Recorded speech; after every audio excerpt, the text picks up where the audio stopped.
바로 이 동영상인데요. 이상훈 뉴스 비평 49회 홍석현 중앙홀딩스 회장이 삼성 수사라인 검사에게 심야에 폭탄주 향을 제공했다는 의혹을 저희가 제기를 했습니다. 설마 그럴 리가요. 그죠? 요즘 세상이 어떤 세상인데 홍석현 씨는 삼성의 뇌물 전달 책으로 삼성 엑스파일을 통해 드러난 분이고, 지금 뭐 삼성과 관련해서 많은 사건들이 서울중앙지검에 있는데 그 바쁜 분들이 설마 폭탄주 향을 제공받았을까? 저도 믿고 싶지 않습니다. 그래서 바로 이 영상인데요. 제가 JTBC 빌딩에 홍석현 씨 사무실이 있다는 얘기를 듣고 좀 찾아갔습니다. 뭐 전화로는 계속해서 확인해 줄 수 없다는 답변만을 받을 수밖에 없어서요. 근데 아직도 지금 홍석현 중앙회장께서 사실이 아니다, 이런 속 시원하게 말씀을 하시면 털릴 텐데 그런 말씀을 안 하고 계셔서 계속 기다리고 있는 그런 상황입니다. 자, 이게 뭐냐면요, 쌍홀리, 제가 2011년에 UC 버클리에서 학생들한테 언론학을 가르친 적이 있어요. 그러죠, 영어로. 예. 한 학기 동안 가르쳤는데 그때 췌장염이 생겼어요. 그래서 하룻밤 검사 받는 데만 9,853불, 10,000불 가까우니까 1,000만 원 넘는 돈이 나왔어요. 안 믿겨지시죠? 그리고 며칠 뒤에 가서 또 치료받는데 3,000불 넘게, 그러니까 400만 원 정도. 그냥 하룻밤 가서 조사받고 치료받는데 한 1,500만 원 가까이 썼습니다. 이게 바로 의료 영리화가 일반화된 미국의 이야기인데요. 이제 우리도 미국처럼 될 것 같습니다. 바로 제주도에서 전국 처음으로 영리병원을 개원했다는데 외국인만 진료한대요. 그러면은 국내 한국인인데 외국인인 사람들 많잖아요. 그죠? 서서히 문이 열릴 겁니다. 이거 삼성이 영리병원을 오래전부터 추진해왔죠. 지옥문이 열렸다 이렇게 봐도 과언이 아닌데, 왜냐하면 제가 과장해서 말씀드리는 것이 아니라 제 영수증을 보여드렸잖아요. 췌장염 치료받은 것도 아니고 검사하는 데만 1,000만 원 든다니까요. 오죽하면 마이클 무어, 미국의 탐사 저널리스트, 시코라고 하는 아주 유명한 영화가 있잖아요. 어떻게 시작되냐면 두 손가락이 잘린 환자가 들어와. 근데 어느 거 살릴 거냐? 그러니까 보험에서는 둘 중 하나만 커버가 되는 거야. 보험도 되게 비싸요. 영리병원이 되면 보험도 무척 비싸지고, 뭐 이를테면 우리 흔히 받는 어떤 거 있죠? 맹장 수술 같은 거 1억. 아이 낳는 거는 뭐 말할 것도 없고요. 근데 그런 세상으로 갈 수밖에 없습니다. 필연적으로 병원이 돈벌이에 그야말로 내몰리면. 지금 안 그래도 현재도 돈 벌기 위해서 의사가 아닌 영업사원들이 수술하고 그런 것들이 만연된 그런 상황인데, 영리병원이 물론 제주도에 국한된 상태입니다만 이게 야금야금 이제 전국으로 그리고 내국인까지로 확대될 가능성이 너무 높기 때문에 걱정돼서 여러분들과 함께 오프닝으로 말씀을 나눠봤습니다. 아시아경제 오보, 한미동맹을 흔드는 그런 취지의 큰 기사를 이메일 속아서 썼는데 오보를 인정했어요. 근데 담당자에 대해서 좌천서 인사 발령을 냈는데 보니까 정치부 기자는 사회부가 더 중요한데 아닌가? 네? 사회부에서 또 오보 내면 어떡하죠? 그 다음에 정치부장은 사회부 차장으로, 아마 사회부 차장이면은 둘 중에 하나요. 상원 데스크라고 통상적으로 얘기하는데 검찰 담당하는, 하원은 사회부 경찰 담당하거든요. 이렇게 중요한 부서로 보내면 어떡하죠? 최소한 더 강력한, 이를테면 언론사 문을 닫게 하거나 거기에 준하는 그런 파격적인 반성이 이어지기를 바랬는데 선방망이 징계가 아닌가. 뭐 개인적으로는 안타까운 일이죠. 따지고 보면 다 동료 후배들이고. 그런데 그럼에도 불구하고 신상 필벌, 정말 필요한 분야가 바로 언론입니다. 더 죄를 크게 받아야 되거든요. 채널A, TV조선 뉴스, 유대균의 뼈 없는 치킨 특종 아시죠, 여러분? 단독이라고 딱 걸고 모르겠어요. 저 어느 채널인지 안 보니까 잘 모르겠는데, 여하튼 소심한 목소리로 뼈 없는 치킨을 주문했다. 단독 보도했던 거 여러분 기억하실 거예요. 아유, 종편 정말 한심하다 그랬었는데 또 TV조선에서는 배달시킨 일 없다 뭐 이렇게 해서 또 대서특필하고 뭘 먹는지 가지고 이렇게 경쟁적으로 보도하는 종편들을 보면서 종편 망국론, 종편 없애야 된다, 폐지해야 된다 그런 여론이 있었는데 여전히 의미가 있는 것 같습니다. 이건 종편이 아닌데 연합뉴스에서 이런 기사 썼어요. 남다른 수사 중 외식 이렇게 해서 연합뉴스에 딱 썼습니다. 수원 주재기자인가 봐요. 최정호, 권준우 기자가 친여 강제 입원 해경군 김씨라고 프레이밍하는 제목을 써서 안 된다고 말씀드렸는데 여하튼 정의를 위하여 개정 사건 등 각종 의혹으로 수사받는 이재명 경기지사 부부가 소환 때마다 이례적으로 외부에서 식사를 해서 눈길을 끈다. 야, 별게 이제 다 기사가 되는군요. 수원지검에 출석한 뒤 4시간 가까이 지난 오후 2시쯤 점심 식사를 위해서 청사 밖으로 나갔다. 뭐 이런 얘기예요. 소환 조사를 받으면서 식사를 외부에서 하는 것은 흔치 않은 일이다. 이렇게 오보를 막 남발하고 있어요.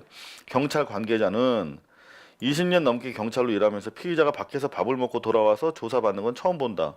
저는 제가 20년 넘게 피의자로 불려다니면서 항상 점심 저녁은 밖에 나와서 먹었는데요. 어느 나라 경찰 인터뷰한 거죠? 그 이유가 골 때려요. 보통 경찰 조사 받으러 오면 밥 생각이 없을 뿐더러 물론 입맛은 없죠. 하지만 저 같은 경우는 당 떨어져가지고 머리가 안 돌아가요. 쌀밥을 먹어야 이게 뇌 에너지가 활성화되거든요. 그리고 빨리 경찰서에 나가기를 원하기 때문에 시켜 먹거나 끼니를 건너뛴다. 그렇죠. 경찰서 잠시라도 있고 싶지 않죠. 근데 이를테면 지금 김 여사 같이 11시간 정도 조사를 받으면 아침에 와서 저녁에 까지 있는 거잖아요. 그럼 밥 먹는 게 불가피해요. 간단하게 뭐 서너 시간 정도 조사 받는 경우는 그냥 참죠. 근데 이렇게 하루 종일 조사하는 경우는 나가서 사 먹어야 되죠. 안에서 시켜 먹을 때도 없어요, 사실. 검찰 관계자도 인터뷰를 했어요. 아무래도 수사기관 안에서는 변호인과 긴밀한 이야기 나누기 어렵기 때문에 외부에서 작전회의를 하기 위한 거 아니냐 이런 식으로 무슨 범죄인 집단으로 몰아가는 그런 기사를 쓰고 있죠. 바로 어디서? 동영상도 만들었구나. 연합뉴스. 이재명 경기지사 부부 소환 조사에서 외식 진풍경, 바베큐 파티를 마치 한 것처럼 외식 진풍경. 뭐 매식하거든요. 매식 이런 경우는 그냥 밥을 사 먹었다고 표현하지 외식이라고는 안 하는데 악의적이에요. 여하튼 왜 그럴까? 연합뉴스 우리가 매년 혈세로 332억 원을 투입하고 있잖아요. 그냥 촛불 정신에 맞게 좀 개혁을 선도적으로 불을 지피거나 아니면 국민의 알 권리에 맞춰서 객관적으로 좀 보도를 해줘야 되는데 332억 원의 혈세 그리고 국회에서 매년 10억 넘는 돈이 들어가고 있는 연합뉴스에 이런 기사 이해가 잘 안 가네요. 근데 문제는 뭐예요? 연합뉴스는 뉴스의 도매상이기 때문에 연합뉴스에서 기사를 쓰면 그냥 퍼다가 기자 이름만 바꿔서 낸단 말이에요. 낼름 주워 먹는 언론 여기 중앙일보 있잖아요. 낼름 주워 먹었잖아요. 소환 때마다 외식. 이재명 부의 남다른 작전회의 제목만 바꿨어. 소환 때마다 외식하는 이상한 정신없는 커플이네. 중앙일보 김지혜 기자. 근데 기사는 하나도 안 바꿨어. 여기 보면 경찰 관계자는 20년 넘게 경찰로 일하면서 피의자가 밖에서 밥을 먹고 돌아와 다시 조사받는 거 처음 본다는 기사 그대로 베꼈잖아요. 근데 왜 자기 바이라인을 넣었지? 여기다가 김지혜라고. 검찰 관계자 아무래도 수사기관 안에서는 변호인과 긴밀한 얘기 나누기 어렵기 때문에 작전회의를 하러 나간 거다. 그대로 받으면서 마치 잡범들이 국민의 시선은 않고 그냥 외식하고 변호사와 작전 모의하는 걸로 이렇게 또 중앙일보 오늘도 열일했습니다. KBS 14.1 급전직하 계속 이렇게 떨어지다가 어제도 안 좋았는데 다시 조금 반등했네요. 역시 톱은 유치원 3법 잘 잡았네요. 골든타임 놓치나 완전히 우리 국민들을 우롱하는 처사 아닙니까? 그렇게 분노했는데 그래서 최소한의 투명성을 강구하기 위한 유치원 3법 박용진 의원이 제출했는데 골든타임 지나버렸어. 정부 시행령으로라도 좋지 해서 들어가 봤더니 정부 시행령이 할 수 있는 일이 없어. 교육부는 법 통과가 안 될 경우 시행령을 바꿔서라도 할 수 있는 건 하겠다는 입장인데 그냥 할 수 있는 게 사립유치원에도 예외 없이 그냥 에듀파인 강제하겠다. 이거 하나밖에 없어요. 지원금을 보조금으로 전환하는 것도 시행령으로 할 수 없고 비위를 저질러도 처벌도 못한다. 그러니까 시행령으로 할 수 있는 거는 별로 없다. 그럼에도 불구하고 골든타임은 지나고 있다. 예산안 협상이 난항을 치닫고 있다. 연동형 비례제 연계도 변수다. 이거 같이 딱 걸려 있어요. 선거구제 개혁과. 곤란합니다. 골치 아픕니다. 정개특위에서 선거제 3개안으로 압축을 했는데 권역별 비례제가 핵심이다. 근데 안 될 거다. 왜? 지역구 의원을 줄여야 되거든. 절대 이거는 지역구 의석 한 석이라도 줄이면 아마 국회의원들 데모할 겁니다. 가관일 거예요. 북미 마쿠 접촉, 북한 답방 결단 망설이는 이유가 뭘까 봤더니 두어 개 정도를 제시하고 있어. 뭐냐? 17일이 김정일 위원장, 국방위원장의 사망 7주기인데 여기다 연말 총화 신년사 준비 17일 넘어가면 되게 바쁘다. 이런 얘기예요. 대형 이벤트라서 부담스럽다. 그러기 때문에 13일. 그리고 지금 관측에 따르면 일주일 정도면 준비가 끝난대요. 뭐 호텔 뭐 지금 보안 검사하고 있다는 얘기도 들리고 일주일 정도 준비해가지고 13일쯤 딱 전격적으로 내려올 수도 있지 않을까 그렇게 기대를 하고 있습니다. 그런가 하면은 서울 방문 기간 도중에 이른바 최고 존엄에 대한 이미지 훼손 지금 작정을 하고 있잖아요. 태극기 부대 말고 태극기 모욕 부대 그죠? 그래서 감히 예측을 해본 건데 저는 13일 전후로 서울을 피한 제주도 한라산도 올라가면 딱 그리면 되니까 제주도 쪽으로 진행이 되지 않을까 하는 그런 조심스러운 예측. 뭐 그냥 개인적인 예측이에요. 한번 내놔 봅니다. 김정은 연내 답방 실현될까 예상 시나리오 방금 제가 좀 예언을 해드렸고 문 대통령이 5박 8일. 전 이거 보고 되게 마음이 아팠어요. 5박 8일. 씨. 비행기에서 이틀 3일을 잔다는 건데 참 경무입니다. 경무. 저는 이 통일과 평화 정착을 위한 대통령의 노력 그리고 훌륭한 성과는 반드시 평가를 받아야 된다 이렇게 생각을 하고요. 그렇기 때문에 다소간의 개혁이 지지부진한 부분에 대해서는 흔들어서는 안 된다 이렇게 생각을 하고 있는데 여러분들 생각은 또 어떠실지 모르겠습니다. 단독 청와대 자체 감찰 중 특감반 휴대전화 제출 거부 항명 사태다. 항명 사태로 받아들여야 할지 또 이것도 여러분들의 판단이 어떠신지 궁금해요. 왜냐하면 휴대전화를 영장 없이 이미 제출을 받아서 보겠다는 것인데 휴대전화를 뺏기면 다 까지는 거거든요. 여러분들이 생각하시는 것 이상으로 어마어마한 정보가 휴대전화에 있기 때문에 정보 활동을 하거나 특히 정치하는 사람들은 휴대전화 제출하는 게 대단히 아킬레스가 될 수 있어요.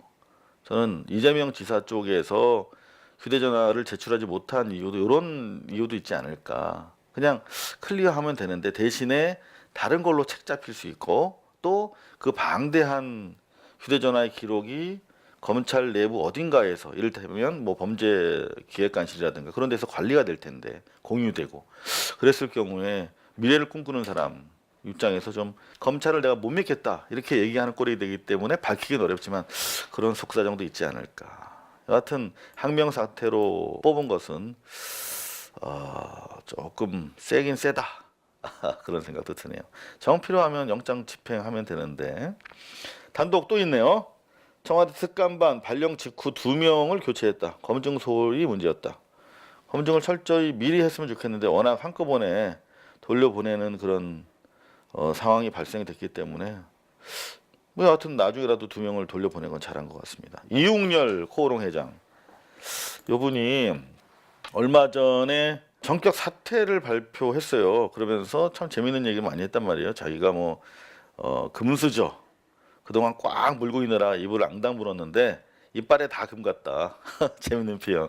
이제 그 특권 책임감 내려놓고 창업하겠다. 제2의 창업 준비하겠다. 그래서 되게 사람들 참신하게 받아들였는데 알고 보니 전대 회장으로부터 상속받는 과정에 상속세를 탈루한 게 최근에 수사가 들어갔기 때문에 회사 차원의 공세를 피하기 위해서 퇴진한 것이 아닌가 그런 의혹이 제기되고 있거든요. 상속세 탈루액은 740억이 추징됐는데 이 신청을 통해서 추징액을 125억 원으로 크게 줄였네요. 하지만 국세청은 상속세 탈루 고의성이 있다 이렇게 보고 이제 수사를 의뢰했는데 이에 대해서 이웅렬 전 코오롱그룹 회장은 오래전부터 그만둘 생각이었는데 우연히 타이밍이 그렇게 된 거다 이렇게 해명을 하고 있는데 글쎄요. 끊이지 않는 재벌 상속 잡음 뒷꼭지로 다 이어붙였어요. 경영권을 대물림하려는 고집 때문인데 역시 이런 기사가 좋아요. 저는 오늘 KBS 이 리포트에 상을 주고 싶습니다. 왜냐하면 계속 기회 있을 때마다 리마인드 시켜줘야 돼요. 뉴스는 새로운 것도 중요하지만 이 뉴스의 역사성을 계속 반추해주는 것도 대단히 중요합니다. 코오롱은 세 발의 피잖아요. 사실 이재용에 비하면 그죠. 95년에 딱 한 번 61억 원을 이건희 아빠한테 받으면서 세금 증여세 16억 낸 게 유일한 세금 낸 거야. 현금 61억 원에 대한 증여세 16억 그리고 이 나머지 돈 한 40몇 억 되는 돈으로 계속 불린 거야. 비상장 주식 되팔면 엄청나게 커지잖아요. 그런 식으로 해서 결국 삼성을 다 먹었어. 그런 얘기죠. 그런가 하면 횡령 혐의 받고 있는 휘문고 전 이사장 등이 기소 의견으로 송치됐는데 조선일보에는 이런 보도가 없다. 왜일까? 아마도 조선일보가 사학 재벌과 관련이 있잖아요. 그런 의미가 아닐까. 이렇게 우리 민동기 고발뉴스 미디어 전문 기자가 해석을 하고 있습니다. MBC 뉴스데스크 살펴보면요. 평일날 4.1. 와, 상당히 의미 있는 시청률 상승입니다. 보실래요? SBS 4.1. 골든크로스가 이루어지고 있어요. 축하합니다. 어찌됐든 MBC.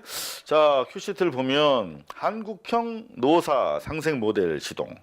광주형 일자리 사실상 타결 이렇게 했는데 노측 이 반감 임금이 결국은 고용 불안을 초래한다. 민주노총이 강력하게 반발을 해서 결국 거의 좌초 위기에 있다 이렇게 보시면 되겠습니다. 자, 민노총의 강력 반발 이 내용을 지금 제대로 설명을 못 하고 있는 것 같아요. 그러니까 뭐냐면 광주형 일자리라는 게 한 3,500만 원 정도 대폭 절반 이하의 월급을 주고 대신 뭐 주거 안정이라든가 여타 복지 비용으로 광주시에서 보존해줘서 거의 비슷하게 맞춰준다라고 하는 것인데 그것만 가지고 민노총이 고용 불안을 얘기하는 게 이해가 안 되잖아요. 좀 더 살펴보면 이게 상당히 근거가 있어요. 뭐냐면 지금 현대차 노조에서 파업과 소송까지도 예고를 하고 있는데 과잉 생산의 중복 투자 이게 무슨 말씀이냐면 저희가 어렵사리 입수한 광주형 일자리 모델 1915년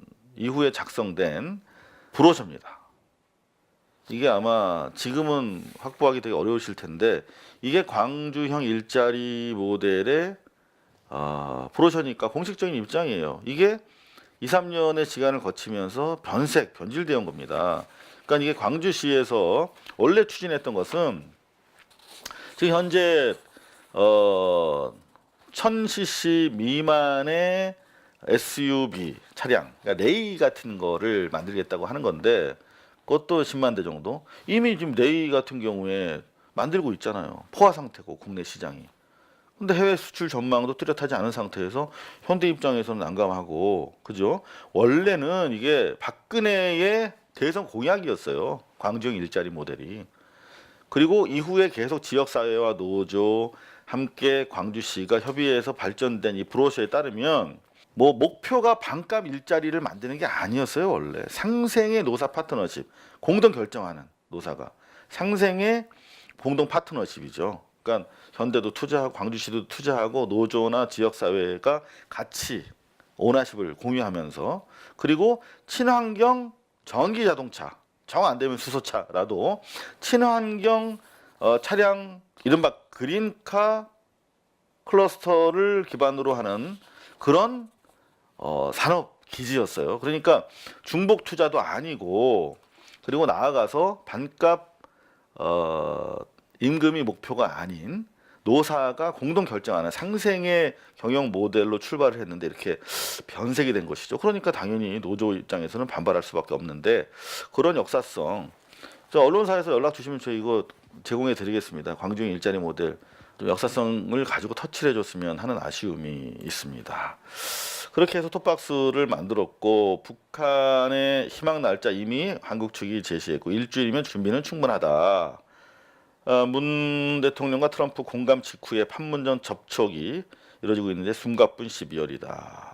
1월, 2월 중으로 북미 간의 정상회담이 이루어지려면 상당히 많은 협의 사항들이 있을 겁니다. 김혜경 조사 10시간째, 이재명 도지사직 어떻게?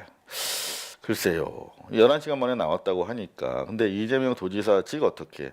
사실상 기소에 따른 유죄를 가정하고 이렇게 우리 이준희 씨가 제목을 뽑은 것 같은데 이재명 도지사직은 어떻게 되느냐? 글쎄요. 건강한 프레임 같지는 않습니다. 국회는 철야 농성 중 더 꼬이는 예산안 국면. 뭐 국회가 일한 게 뭐가 있나요? 일하면 뉴스지. 이런 일은 또 열심히 하네. 김무성. MB와 박근혜 석방을 추진하며 보수 대단합을 정치적으로 드라이브를 걸고 있어요. 탄핵 이견에는 내분의 여지가 여전히 있다. 이렇게 지금 MB 박을 중심으로 해서 지적 아젠다를 만들고 있는데 이거 빨리 갈라쳐야죠. 야당을. 니네 뭐냐 지금 본질이 뭐냐라고 계속 푸시를 해대야 되는데 민주계 내부 개혁 세력 내부로만 지금 갈라치는 그런 양상입니다. 언론의 보도 프레임 자체가 아쉽습니다. 그런가 하면 지금 편의점 이제 출점 제한이 100m로 어느 정도 합의가 돼가고 있는 것 같은데 치킨집이 사실 제일 많죠. 치킨집도 빵집도 출점 제한해달라라고 하는 여론을 담은 리포트입니다. 지금 점점 나이 드신 분들, 권고 사직 당한 분도 있고 정년퇴직 이런 분들이 이제 제일 만만한 게 치킨집인데 너무나 과밀해서 이런 대책이 좀 필요한 것 같습니다. 상대적으로 이 장년층을 위한 예산은 내년 일자리 예산에서 10%밖에 안 된다. 큰일입니다. 자, SBS 골든크로스 MBC는 쭉 올라가서 4.1인데 SBS는 쭉 내려와서 4.1이에요. 골든크로스가 막 일어나고 있는 상황입니다. SBS 분발해야겠어요. 자, 어떻게 톱을 잡았나 봤더니 정치권을 톱으로 잡으면 확실히 안 보는 것 같아요. 보기 싫죠. 그렇잖아요. 그죠? 일하는 게 뉴스인데 일 안 하고 있는 거 너무 뻔한데 계속 보여주면은 그렇잖아요. 연동형 비례대표 수용하라. 야 3당 무기한 농성 돌입. 예산안 처리 막판 진통을 겪고 있다. 본회의가 소소위 단판에 달렸다. 자기들끼리 기자도 없이 속기록도 없이 그냥 예산을 주물르고 있는 현실을 우리는 이렇게 목도하고 있습니다. 눈앞에서. 연동형 비례대표제 외치는 야3당 각 당마다 셈법이 다르다. 근데 공통점은 국회의원 수를 지역구에서 줄여야 되는데 이걸 과연 누가 고양이 목에 방울을 달겠는가. 유치원 3법 연내 통과 불투명 학부모 속만 타들어가네요. 광주형 일자리 사실상 타결이라고 했는데 현대차 노조는 파업을 예고하고 있어서 타결되기 어려울 것이다. 한국판 노사 상생 광주형 일자리 의미와 성공 가능성은 하고 했는데 제가 말씀드린 것처럼 중복 투자가 되면 안 되죠. 여기 원래 원한 대로 그린카 클러스터 전기차 만에 하나 안 되면 수소차라도 다른 중복 투자가 되지 않는 친환경 그린카 클러스터로 원안대로 추진을 하던가. 그리고 원안이 반값 노임이 목표가 아니었고 공동 상생의 노사 파트너십이었던 만큼 다시 그 원안 정신으로 돌아가야 되지 않을까 그런 생각을 해봅니다. SBS 열심히 김경두 가족의 컬링계 장악 독점 폐해를 고발했는데 떠난다고 하네요. 가족들과 컬링계 완전히 떠나겠다.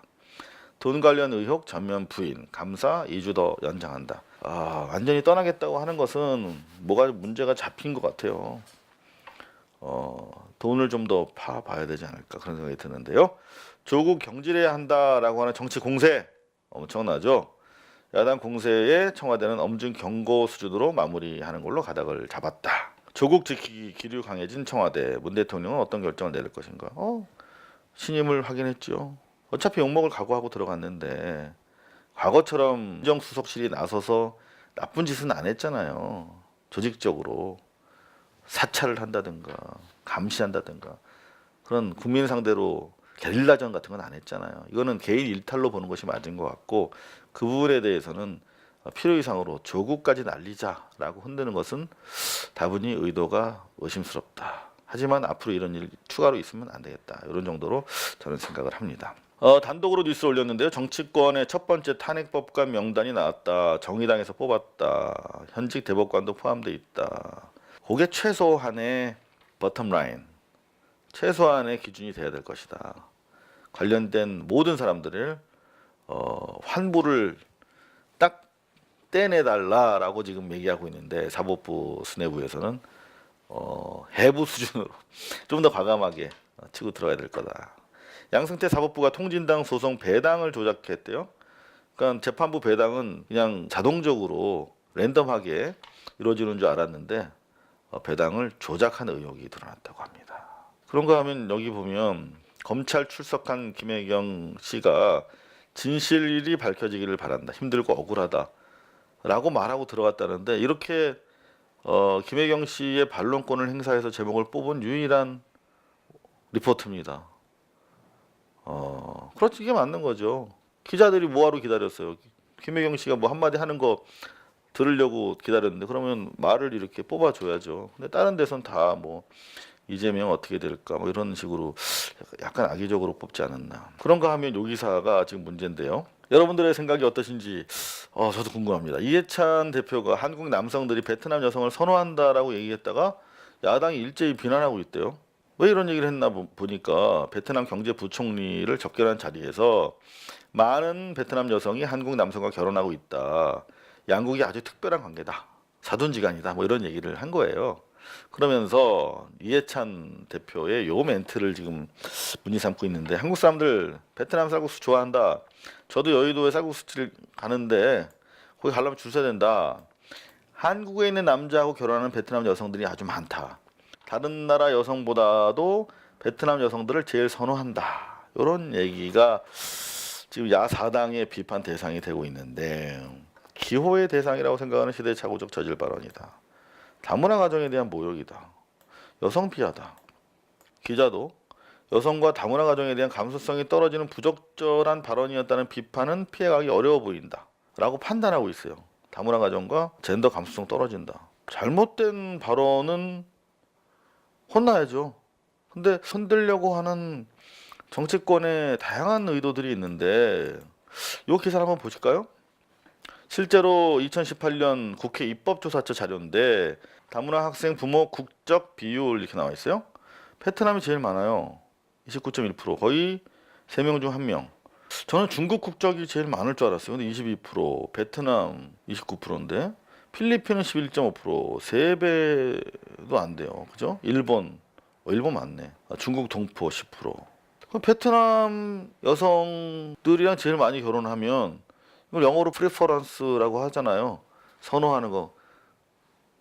여러 대상 중에서 특별히 좋아한다는 뜻인데 한국 남자들이 배우자로서 베트남 여성을 선호하는 것으로 보이는데 이 표상으로 보면 그렇게 얘기했잖아요. 한국 다른 나라 여성들보다 중국이나 필리핀이나 일본보다도 베트남 여성들을 제일 선호한다.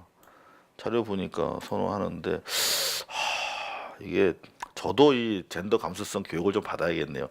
뭐가 잘못됐는지 확 안 와닿는데 댓글로 저를 좀 가르쳐 주시면 잘못됐다면 좀 부탁드리겠습니다. JTBC 뉴스룸 5.849 6% 육박하고 있어요. 상당히 높은 시청률입니다. 큐시트는 똑같아요.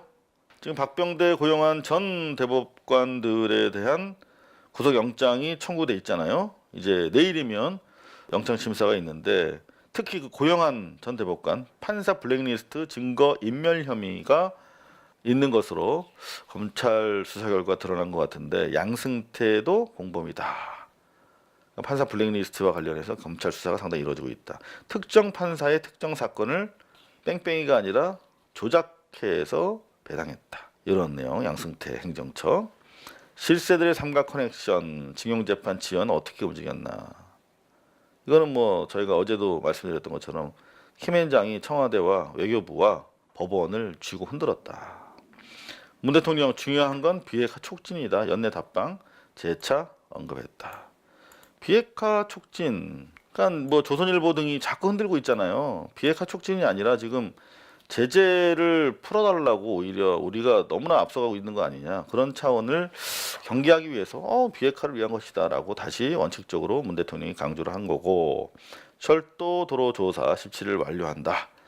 이게 뭐 과거에는 이게 뭐 어마어마한 대박, 통일을 하면 대박인 이유 중에 하나였는데, 그런 에드벌룬을 좀 띄워줘야 되거든요. 뉴스가 빡빡한 일상만 고발할 게 아니라 실제 우리가 달라질 것들에 대해서 좀 희망을 좀 에드벌룬을 띄워주는 것도 언론의 역할인데 너무나 인색하신 것 같습니다. 자, 국회 정보 깜깜이, 알 권리 무시하는 그들만의 관행, 소소위를 두고 하는 얘기인데, 이번에 사실은 세금 도둑 잡아라 하승수 공동대표가 국회의원들의 그 영수증 이중 제출 의혹 제기했잖아요. 이거를 안 했으면 엄청난 돈이 그냥 이중으로 지급될 뻔한 그런 중요한 사안이었는데, 언론 보도는 생각보다 좀 적었던 것 같아요.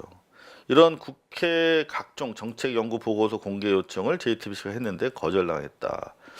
최대한 좀 국회라는 곳이 투명하고 공개적으로 절차가 이루어져야 되는데, 하물며 요즘 국회 예산, 국민들의 혈세인 예산 조정도 지금 깜깜이로 되고 있는데 뭐 이런 다른 알 권리야 오죽하겠습니까? 국회가 빨리 개혁돼야겠다, 그런 생각을 합니다. 이상호의 뉴스 비평이었습니다. 고발뉴스는 여러분의 자발적 후원에 힘입어 운영되는 대한매체입니다. 자본과 외압에 흔들리지 않는 언론으로 키워주십시오. 후원 신청은 지금 고발뉴스닷컴에서 접수 중입니다. 여러분의 많은 참여를 부탁드립니다. 감사합니다.